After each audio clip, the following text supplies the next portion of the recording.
primeiro lugar absoluta. TVN.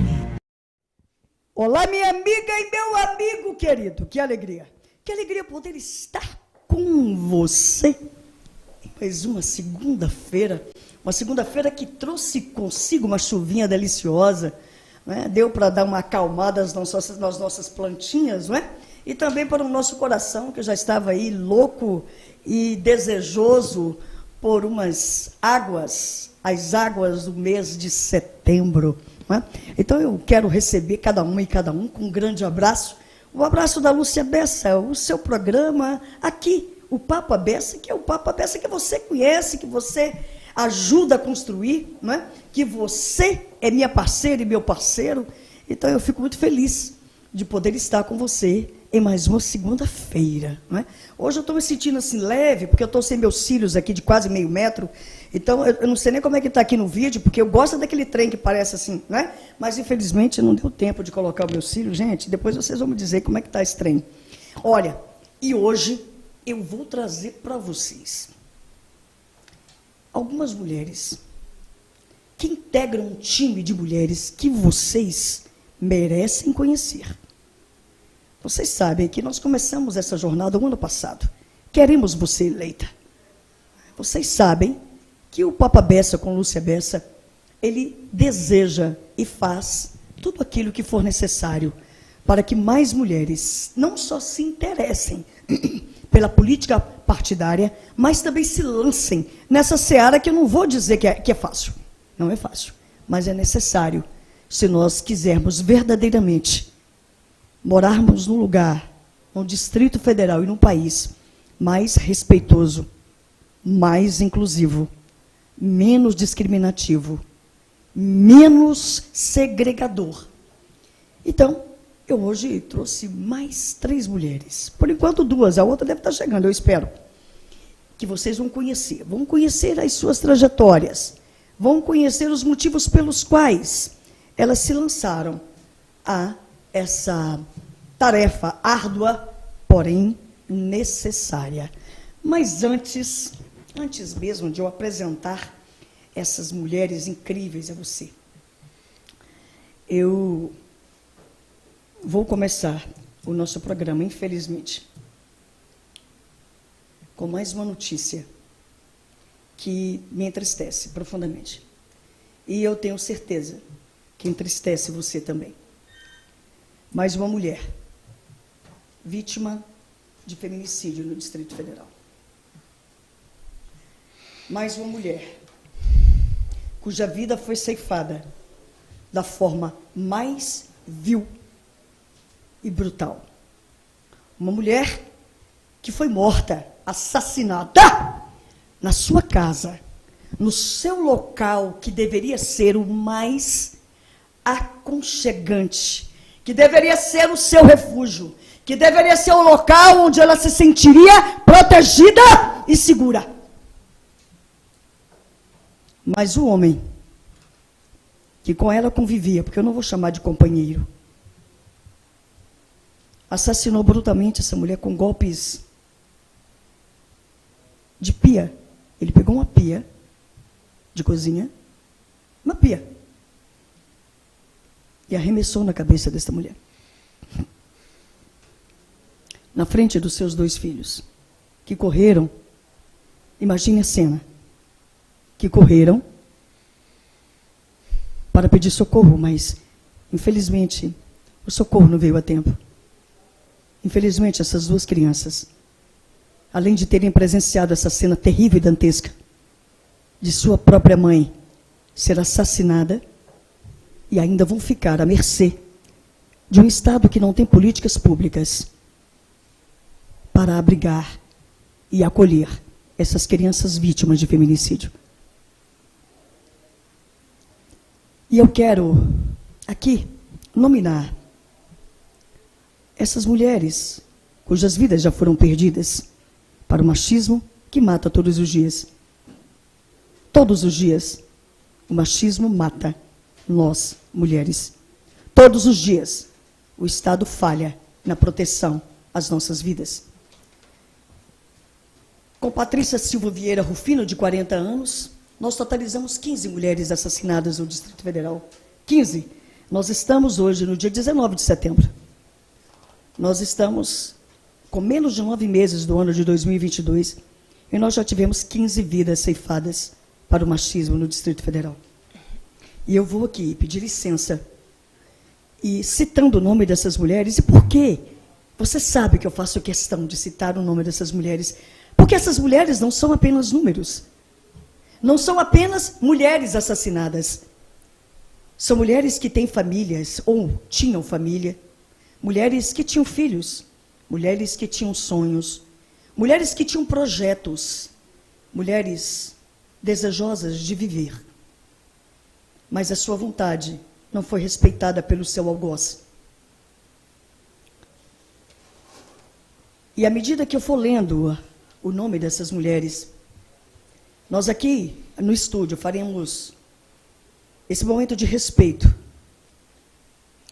por todos os familiares que aqui ficaram, pelos filhos que ficaram órfãos e órfãs, e por essas mortes anunciadas e previsíveis. Eliuda Veloso, 35 anos. Kelly Cristina Pereira da Silva, 23 anos. Ana Cristina Faria de Araújo, 51 anos. Joana Santana Pereira dos Santos, 44 anos. Ana Paula Alves, 33 anos. Brenda Pinheiro da Silva, 26 anos. Marina Paz Catrine, 30 anos. Viviane Silva, 19 anos. Priscila Teixeira dos Santos, 33 anos. Isabela Ianca, uma mulher trans, de apenas 20 anos. Jaqueline Neres Ferreira, 43 anos. Deisiele dos Santos, 29 anos. E Patrícia Silva Vieira Rufino, de 40 anos.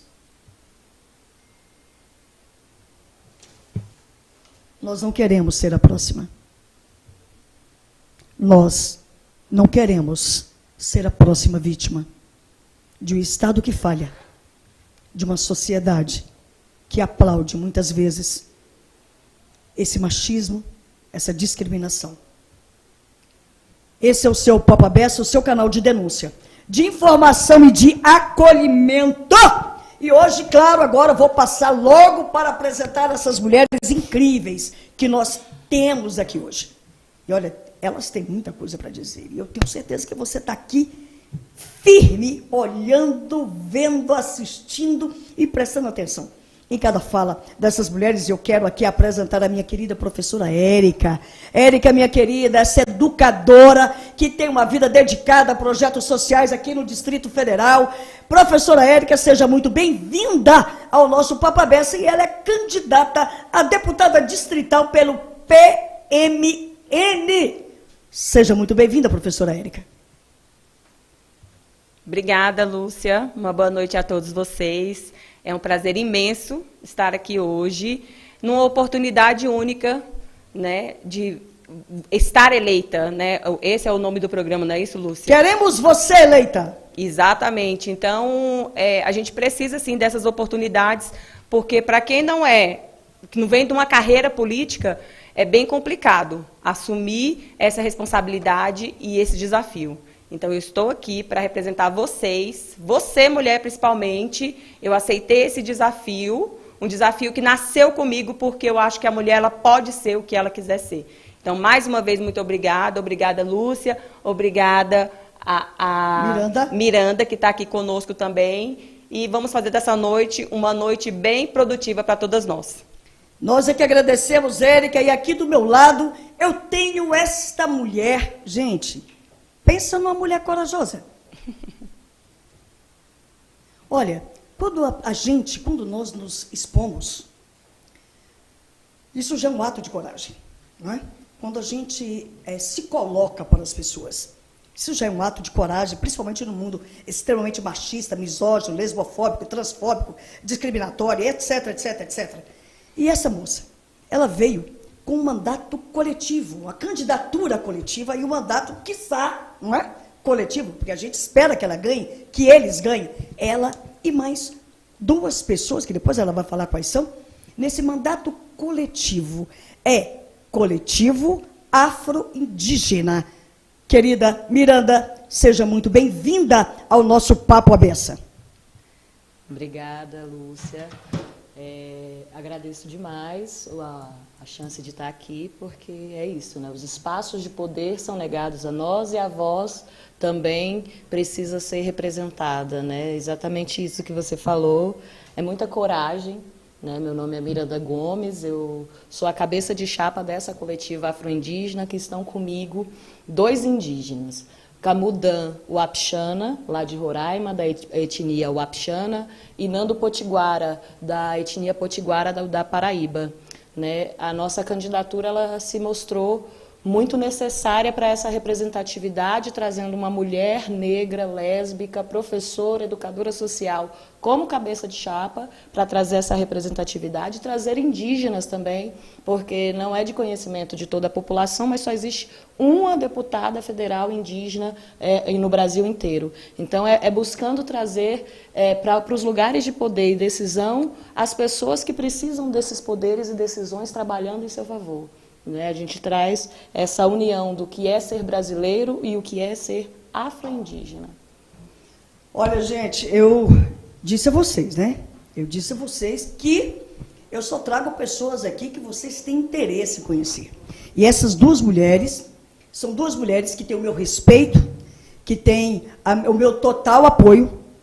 E eu gosto e quero muito que vocês assistam, façam as suas perguntas, interajam com elas, né? Emitam as suas opiniões. Você sabe que o programa você interage antes, durante e depois do programa, então nós estamos aqui à disposição para aquele bate-papo. Martim, cadê o link, companheiro? Estamos aqui aguardando o link para poder distribuir, para que vocês possam estar conosco aqui, interagindo com essas 2 mulheres. Érica, minha irmãzinha, me diga uma coisa.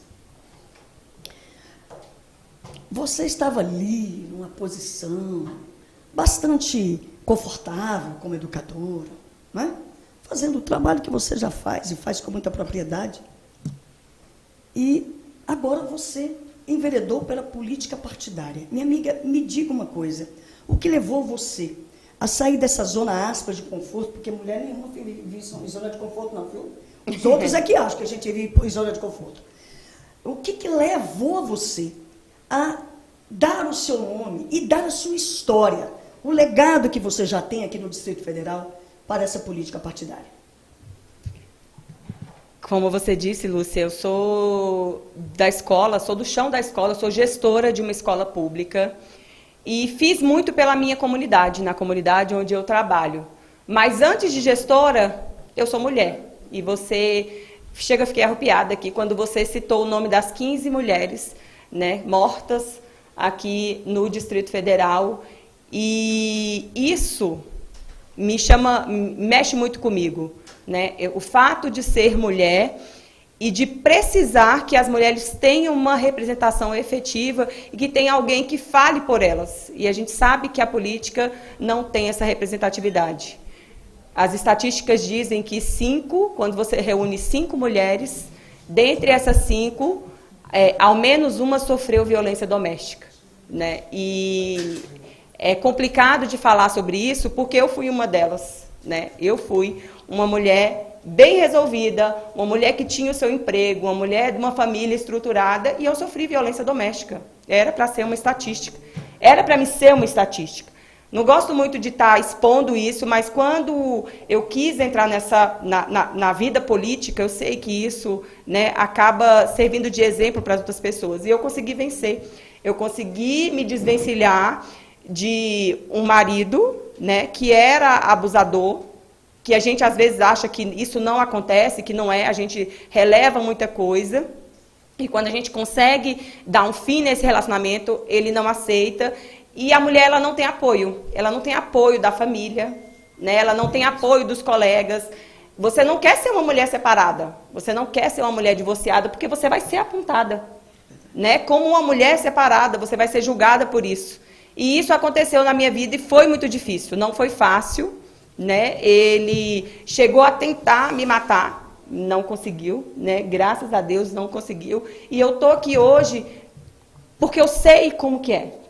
Eu sei como é difícil. Eu sei como é difícil a gente querer assumir um lugar de representatividade, porque as pessoas acham que a gente tem que sempre viver atrás de um homem, né, e aceitar o que vem e não assumir essa cara, né, essa cara de mulher forte, de mulher independente, de ser o que você quiser ser.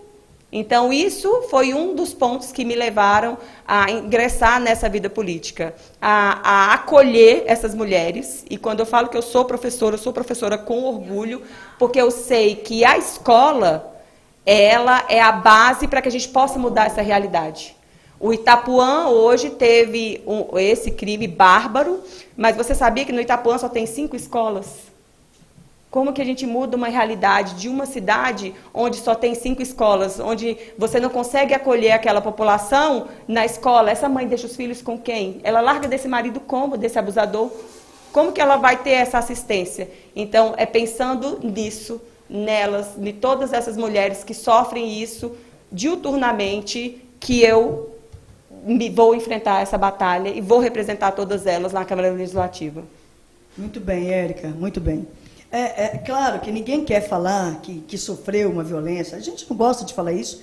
Não é porque a gente não queira dar esse exemplo para as pessoas, né, um exemplo de superação. Mas é porque isso, quando você lembra, isso não tem como não nos fazer mal. Mas eu quero aqui, diante da sua fala, parabenizar você pela sua força, pela sua superação e, sobretudo, pelo seu momento de extrema humildade de compartilhar conosco essa dor que você sofreu e que, claro, agora já está superada. E você, Miranda? Então, minha amiga, me diga, minha irmã, como é que você chegou aqui numa disputa como essa, difícil, árdua, desigual, não é? Uma disputa desigual. Como é que é a sua trajetória, né? Qual é a história que eu e você precisamos saber sobre Miranda? Nossa, a pergunta é bem profunda, né? Eu sou do interior de Goiás, sou de uma cidadezinha chamada Uruaçu, né? Que em tupi significa pássaro grande. E pássaros grandes voam alto, né? E eu sou cria do movimento social, né? Eu sou, como eu disse antes, eu não tive muita escolha, meu corpo é político desde o nascimento, nossos corpos são políticos, né? E de acordo com que eu fui crescendo, eu fui descobrindo as interseccionalidades que transformaram ele cada vez em um corpo mais político, né? Eu nasci menina preta no interior do Goiás, de uma mãe separada, que ninguém não quer ser essa mulher separada, não por não querer se separar, mas por conta dessas violências que a sociedade dedica a essas mulheres, a todas as mulheres, né? A cada 8 minutos no Brasil, uma mulher é violentada de alguma forma. E crescendo, eu me tornei essa adolescente que se reconheceu enquanto lésbica e depois me tornei mãe e era do terceiro setor. Eu sou uma mulher negra, sempre fui uma mulher negra. Então, não há muita escolha às pessoas negras, e principalmente as mulheres, de não entrar de alguma forma na política, e não nessa política partidária, não no movimento social, mas por ter que lutar pela vida dos seus filhos, dos nossos filhos, né? E para continuar existindo ou ter algum tipo de respeito nessa sociedade que nega tanto aos corpos negros, aos corpos das mulheres. E encontrei no movimento social essa força, esse pulmão para alçar essa luta que é difícil, que é extremamente violenta dentro da política partidária, onde nos desvalorizam, nos subjugam e não reconhecem que a construção desse país foi feita em cima dos corpos negros e indígenas e foi feito principalmente pelas mãos das mulheres negras. Então, eu não tinha uma escolha porque eu tinha que viver. Então, essa é a minha resposta. Eita, eita, eita! O trem é apertado, gente. É assim mesmo, não é? É isso aí. Essa fala é uma fala altamente impactante. Mas é isso mesmo o que Miranda disse, e acrescentando o que a Érica falou. O que nos resta?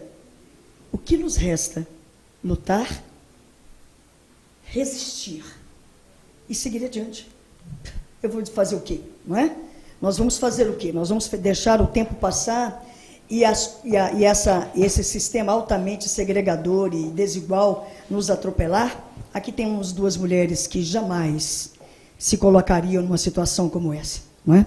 Minha querida, ou minhas queridas, Érica, você citou aí um fato da sua situação de vulnerabilidade passada, porque hoje você já superou isso, e eu quero te fazer compartilhar com você aqui uma coisa que me angustia muito.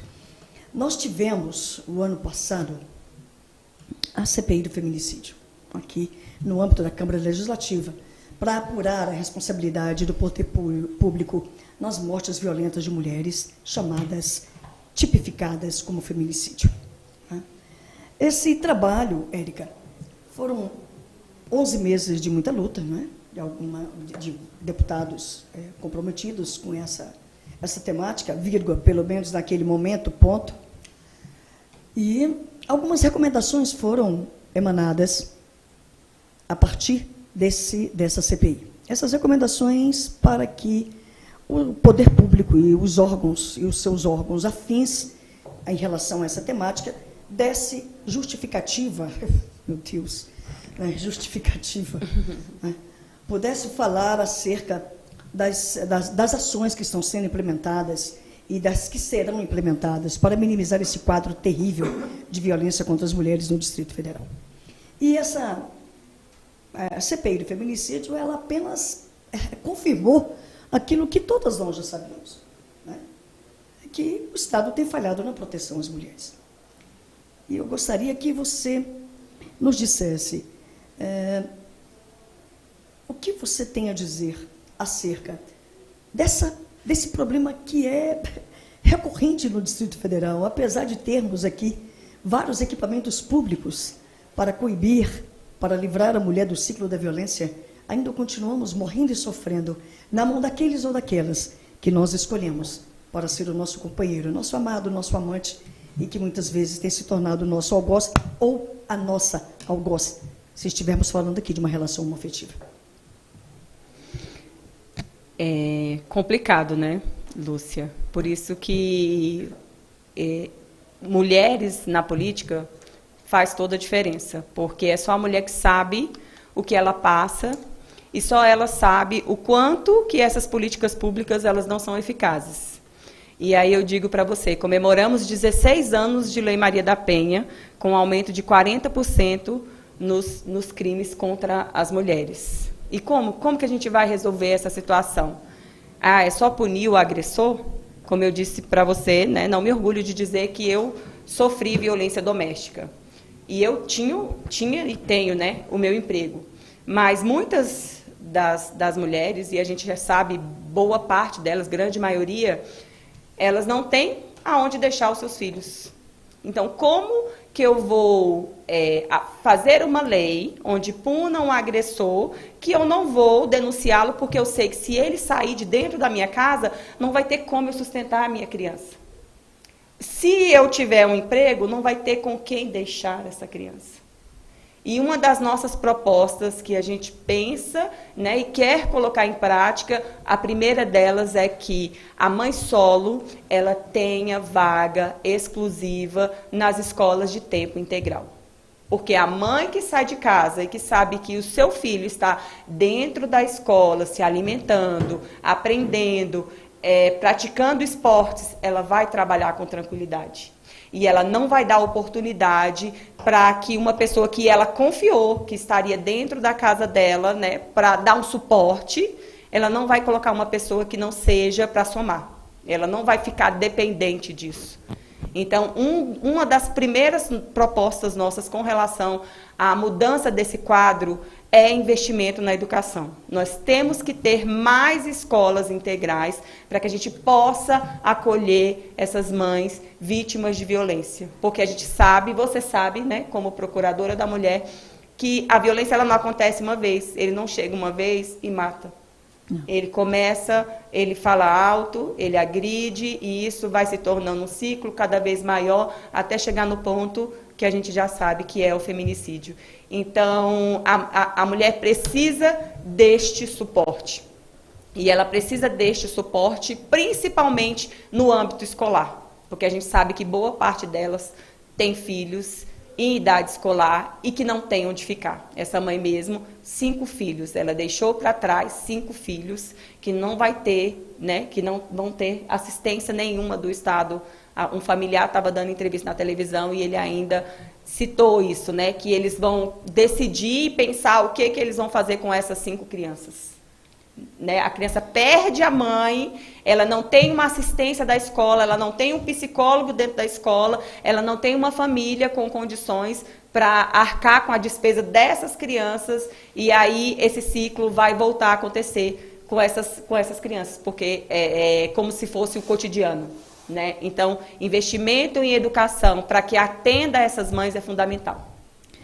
Palavras extremamente sábias e extremamente sérias e comprometidas, viu, Érica? É por aí mesmo.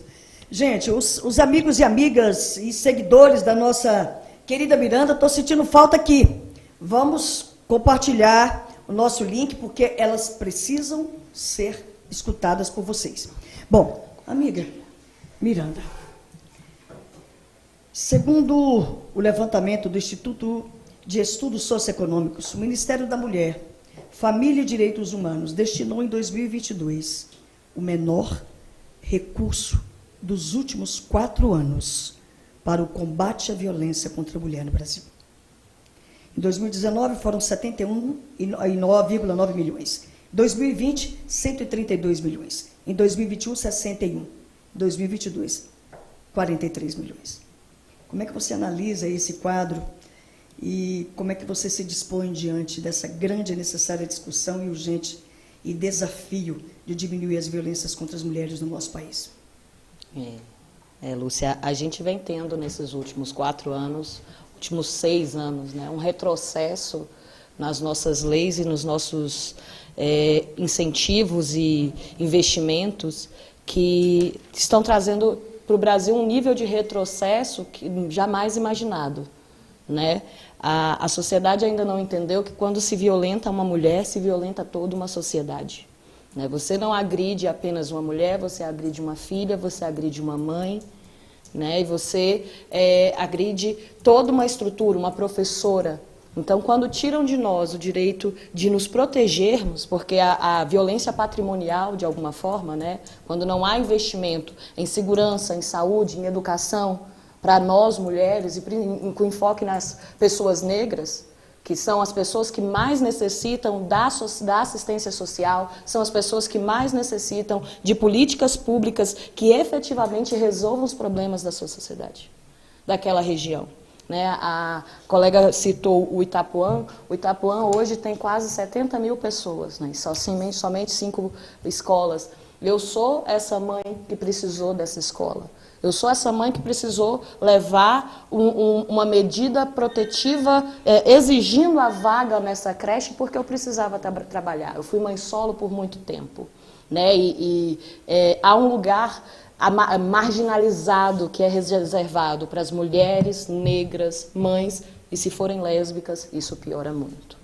Então, quando a gente pensa que o Brasil teve incentivo para europeus virem para cá com terra e dinheiro, a população negra foi jogada à margem e a sociedade faz parecer com que a reparação pela justiça social, as leis que efetivamente vão resolver o problema, o incentivo à educação, o incentivo para que a polícia, inclusive, não seja uma polícia acolhedora, para que existam mais espaços como a Casa da Mulher Brasileira, como a Casa Abrigo, como o CEAM, que possam acolher essas mulheres e orientá-las. Quando você corta a verba para esses lugares, seus servidores, que no caso são suas servidoras, né, porque em suma maioria quem trabalha defendendo mulheres de violência são outras mulheres, né? E eu tive essa fala falando com a nossa candidata a governadora, Queca Bagno, né? Mulher protege mulher. Os homens nos violentam, as mulheres se protegem e fazem com que a gente acredite que estamos em uma eterna rivalidade. Sendo que o contrário seria a gente estar se protegendo, a gente está tentando, ao mesmo tempo, sobreviver e não deixar que a outra morra. Então, assim, violentam a nós, violentam nossos filhos, violentam a estrutura que poderiam nos acolher para manter um sistema extremamente deplorável e uma mão de obra extremamente barata, pois resta às mulheres, enfoque nas mulheres negras, o lugar de subalternidade e de servidão nessa sociedade. Então, numa busca de uma manutenção dessa violência, que esse Estado corta essa verba e dizendo efetivamente na nossa cara que nos quer mortas. Me dá um palminho aí, Martim, por favor.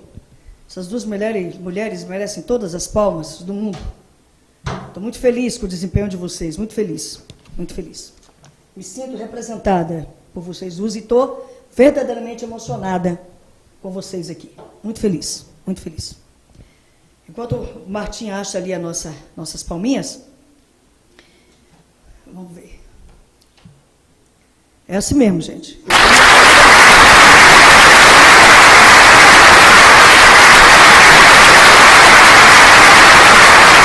Mas você arrebentou, viu? Essas palminhas aí estão fortes, gostei disso. Gostei. Érica, querida, depois vamos continuar essa sua vibe aí, viu, Miranda? Mas, Érica, hoje nós somos apenas 12 das 81 cadeiras do Senado Federal. Nós somos 77 das 513 cadeiras da Câmara Federal. E na Câmara Legislativa, né, amiga? Eu vou levantar os dedinhos aqui, ó. 3. Das 24 cadeiras, nós temos 3 mulheres apenas assentadas na Câmara Legislativa. E nós tivemos agora um número recorde de candidaturas femininas. Número recorde de candidaturas femininas. Isso já é muito bom, não é? E eu queria saber de você, minha irmã, por que nós somos tão poucas na política, considerando que nós somos a maioria da população deste país, a maioria da população aqui do Distrito Federal e a maioria da população de eleitores e eleitoras neste país, no seu sentir, Érica, por que isso acontece e como nós podemos minimizar esse quadro de subrepresentação feminina das mulheres dos parlamentos? Verdade. Eu vou até pegar uma fala da Miranda. Somos ensinadas a sermos rivais. Né? A gente não é ensinada a sororidade, a gente é ensinada a ser rival. E aí a gente vê 55% da população do DF é feminina, né? De mulher. E aí a gente tem 3, você falou aí, 3.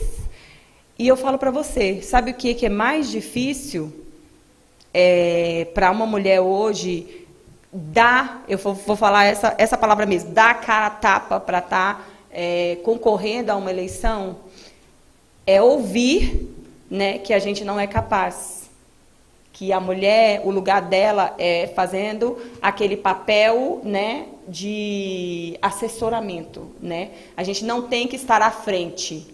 E como a gente vai ter políticas públicas voltadas para mulheres se não tivermos mulheres nos representando? Então é um discurso que eu levanto sempre na minha rede social, você deve acompanhar lá, né? Com certeza. Que mulher vota em mulher. E vota em mulher não é só para fazer lobby, não. É para que a gente tenha, sim, essa representatividade, para que a gente não escute mais, igual escutamos da Miranda, que precisa entrar na justiça para ter uma creche. Porque você precisa trabalhar, você precisa, né, cuidar dos seus filhos. E que para se você escolher estar em casa cuidando dos seus filhos, você tenha dignidade para isso. Você não precise aguentar nada, né, de ninguém, para você estar em casa cuidando dos seus filhos. Então, as mulheres, elas têm sim essa dificuldade de enfrentar, porque a gente sabe que é uma jornada difícil, com poucos recursos, né? A gente entra num universo extremamente machista, e aí se você, como é uma mulher mais nova, né? Se você não vem de uma carreira política e você não tem nenhum homem atrás de você, né? Porque meu marido anda do meu lado, eu ando do lado dele e ele do meu. Ele me apoiou nessa jornada para estar hoje aqui na política. Então, eu não tenho que estar à frente nem atrás, a gente tem que andar juntos. Então, é difícil mesmo para a mulher assumir esse papel. E hoje eu tenho orgulho de estar aqui e ver o quanto que a gente já cresceu, quantas mulheres tiveram essa coragem. E eu peço para vocês, mulheres, que votem em uma mulher. Vamos mudar a nossa realidade. Votem em mim, votem na Miranda, votem em uma mulher. Tem várias que pensam, que têm filosofias, e eu sei que todas elas têm filosofias voltadas para nós mulheres. Então vamos mudar sim esse quadro. Não queremos mais 3 mulheres, queremos no mínimo 12 lá na Câmara Legislativa. No mínimo, né? No mínimo. No mínimo. Eu gostaria que fosse assim umas... São quantas cadeiras? 24, é. 20. 20, eu estava até feliz e satisfeita. Obrigada, querida. Obrigada mesmo. Miranda, a Pesquisa Nacional por Amostra de Domicílios Contínua, chamada PNAD-C, e a Relação Anual de Informações Sociais, a RAIS 2019, reforça a diferença da remuneração da mulher negra no mercado de trabalho. No período demonstrado, as trabalhadoras recebiam até 71,31% menos quando comparadas a homens brancos. O resultado desse estudo indica que mulheres ganham cerca de 20,5% menos que os homens, só que essa discrepância ainda é maior quando nós falamos de mulheres e mulheres negras. A gente tem que lembrar, Lúcia, que o Brasil tem em sua história um sistema escravocrata. Né? Até hoje, o trabalho e a mão de obra, o intelecto da mulher negra não é valorizada. Quando a gente pensa que nossos corpos foram violados, a nossa mão de obra roubada, fomos sequestradas. O povo negro não é originário desse país. Né? Você falou de mulheres negras, mas tem também as mulheres indígenas. Né? Se a gente for falar de violência, os corpos negros e indígenas são ainda os corpos mais violentados. A gente comemorou a proclamação da República agora no dia 7, mas a gente não teve ainda a nossa proclamação da República.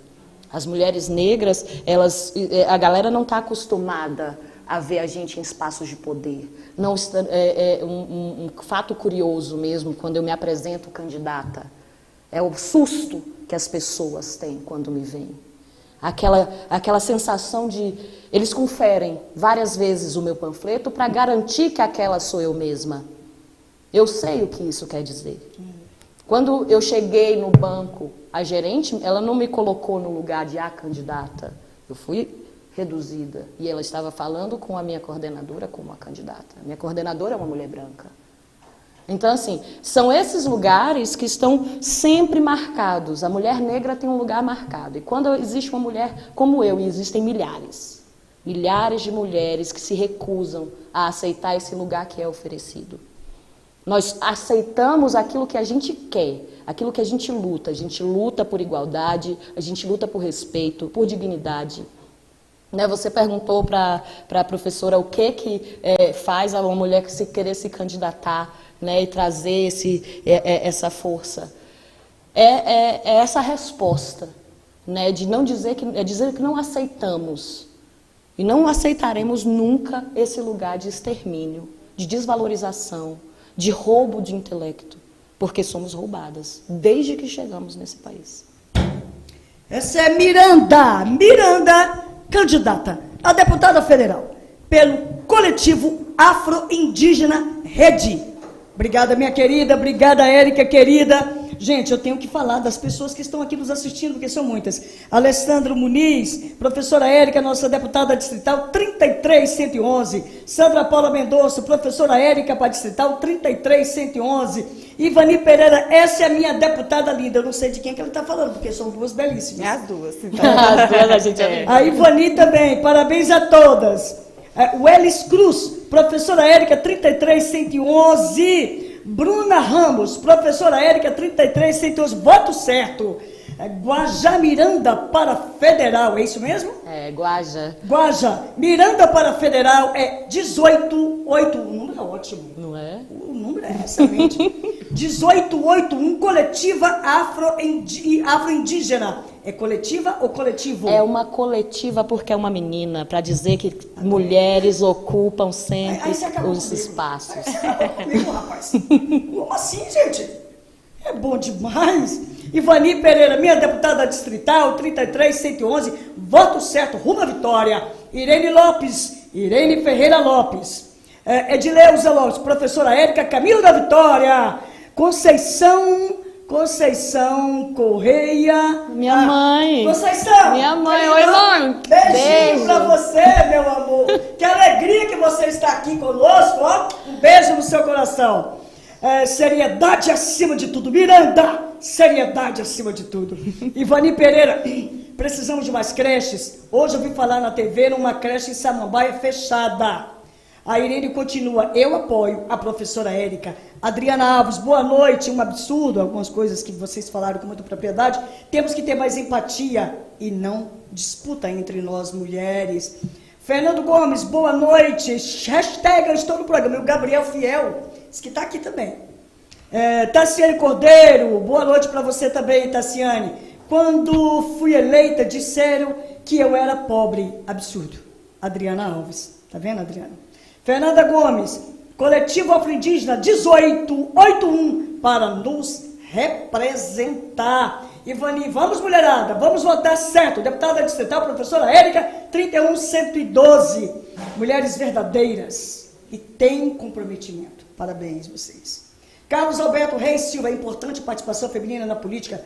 Professora Érica é um bom nome para representar as mulheres e a educação. Adriane Alves, eu também, Lúcia. Eu não sei exatamente o que você falou, eu também, mas eu estou junto com você. Estou junto com você. Tânia, professora Érica. Fernando Gomes, de 513 deputados federais, apenas 8 negros e apenas uma mulher indígena. Essa é a realidade. Irani, queremos mudança já. Deputada distrital, professora Érica. Adriana Alves, mulheres de origem humilde. E mulheres de origem humilde. Elas estão aqui elogiando vocês.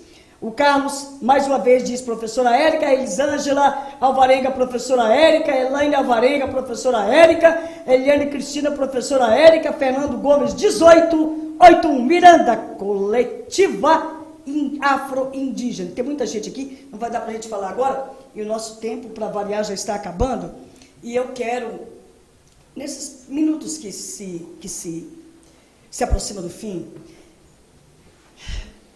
nós temos aqui homens e mulheres nos assistindo, e homens e mulheres assistirão vocês depois. Mas eu gostaria que agora vocês fizessem uma fala para as mulheres e para os homens e para os jovens que estão nos assistindo. E para aquelas mulheres, de modo muito especial, que têm sonhos, que têm desejos, que têm vontades, e que muitas vontades até de estar aqui no lugar onde vocês estão. Vocês que romperam barreiras e obstáculos. Vocês que disseram não a toda forma de discriminação e estão colocadas aqui, nessa posição privilegiada em relação a muitas de nós.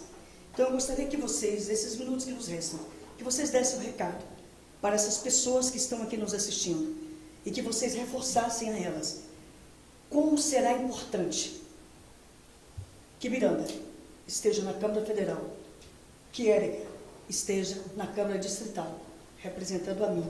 E a cada um, e a cada uma que está aqui, eu quero começar por você, professora Érica. Primeiro, eu quero agradecer mais uma vez, a oportunidade de estar aqui com pessoas tão maravilhosas que pensam como eu e que sabem que a mudança ela pode acontecer e ela vai acontecer. E o recadinho que eu tenho para vocês é que se a gente quer mudança, a gente tem que votar diferente. A gente não pode dizer que não quer ouvir falar de política. A gente não pode estagnar no lugar que a gente está. A gente quer mudança e a gente tem que votar diferente, colocar pessoas diferentes para que a gente possa fazer essa mudança efetiva acontecer. Então a gente não pode fechar os olhos para o que está acontecendo na política. Eu falo que a gente tem que, para mudar uma casa, a gente tem que começar do alicerce. E o alicerce somos nós, os deputados distritais e federais. A gente às vezes se preocupa muito com o telhado, mas se a gente não tiver uma base consistente e forte, o telhado ele não segura. Então, eu peço para vocês a oportunidade de estar representando todas nós, mulheres, homens, crianças, adolescentes, professores, na Câmara Legislativa, porque a mudança ela vai acontecer. Então, vote certo, vote professora Érica, 33111. Muito bem, vote certo, vote professora Érica, 33111 para deputada distrital. E agora, com você, minha querida Miranda. É sempre muito importante fazer com que as pessoas acreditem, né? Eu trago comigo a máxima de que acreditar é a força motriz de tudo, né? E existe aquela vozinha que está dentro de cada uma de nós que diz quem nós somos e o que queremos. E essa voz deve ser a voz que a gente escuta e que deve ser mais respeitada. Eu estou aqui hoje e foi com muita luta, eu não vim de um lugar de privilégio, eu vim de um lugar de pobreza, eu vim de um lugar de solidão, eu vim de um lugar de violência. E foi por não aceitar e por me recusar a deixar que isso continue acontecendo com outras mulheres e meninas. Foi que eu me coloquei e estou me colocando e vou sempre me colocar para essa luta que é tão necessária e tão importante. A coletiva afro-indígena, ela surgiu como esse corpo dessa história do Brasil e que traz a história na sua veia, na sua cultura, na sua arte, na sua educação. E se a gente quer resolver um problema, a gente tem que mudar a lógica que criou ele. A gente tem que mudar as pessoas que gerem esse sistema. A gente tem que se reconhecer dentro desses espaços e não achar estranho que pessoas como nós estejamos lá e que a gente legisle para que todas possam ter os mesmos direitos, assim como está escrito na nossa Constituição. A coletiva afro-indígena, com seu número 1881, vem trazer essa harmonia para dizer que povos negros e indígenas são, sim, o povo brasileiro. E que queremos, sim, nós fazermos as nossas leis para que a gente viva uma cultura e uma vida de felicidade, de respeito ambiental, de respeito às mulheres, de cuidado, de cultura, de educação e principalmente de saúde, pois ninguém luta mais pela floresta, pela saúde da nossa população, como os povos negros e indígenas. Eita! Oh, gente, vocês não estão entendendo como é que está o clima aqui nesse estúdio, não. Olha, a força aqui chega, resplandece, gente. É uma coisa... Eu estou apaixonada por vocês. Estou apaixonada por vocês. Vocês são demais. Olha, e eu tenho que ler aqui, porque é muita coisa boa que tem aqui. Fernando Gomes, afro-indígenas... Somos indígenas, negros e queremos ser representados 1881. Kélia Diniz, coletiva afro-indígena, a história do Brasil. É o povo brasileiro, 1881. Érica Barbosa Oliveira, nossa luta está apenas começando e a força está com as mulheres. Miranda Gomes, 1881, deputada federal. O Fernando diz que arrasou! A Conceição, aquela moça, né? Mãe dessa moça, diz: Deus é um indicador de todos os propósitos. Rapaz, aí foi profundo, Conceição. Amei isso, professor Conceição. Amei. Olha, gente, o Indan Pimentel Wapixana. Wandam. Como é que fala? Wandam. Perdão. Wandam. A gente vai aprendendo todos os dias. Wapixana. Wapixana. Repete. Wandam Wapixana. Wandam Wapixana. Isso é para provar quanto nós temos que aprender, não é? É a população que nos pertence, e nós pertencemos a ela, porque somos todas e todos. O Andam, o Apixana. Somos todas Mirandas e somos todas professora Érica. Esse é o seu Papa Bessa, o seu canal de denúncia, de informação e de acolhimento. E antes de terminar, eu quero mandar um beijo para minha querida Raquel Miranda. Né? Minha cabeleireira linda, maravilhosa, fantástica. Um beijo para você, Raquelzinha. Você sabe que você mora aqui no meu coração. Né? Olha, chegamos ao fim, gente. Eu nem acredito. Né? Mas elas virão aqui novamente. Só que quando elas pisarem aqui no estúdio da TVN Brasil, elas já estarão incorporadas com a minha e a sua representante, porque nós esperamos que essas duas, a exemplo das outras que aqui passaram, se assentem em uma das cadeiras da Câmara Federal e se assentem em uma das cadeiras da Câmara Legislativa. Esse é o seu Papa Bessa, o seu canal de denúncia, de informação e de acolhimento, porque afinal de contas o que nós queremos é viver, mas o que nós exigimos é viver livres de toda violência, de toda opressão, de toda transfobia, de toda lesbofobia, de todo racismo, de toda subrepresentação feminina, e com muito amor no coração. E até o próximo Papa Benção, seu canal de denúncia, de informação e de acolhimento.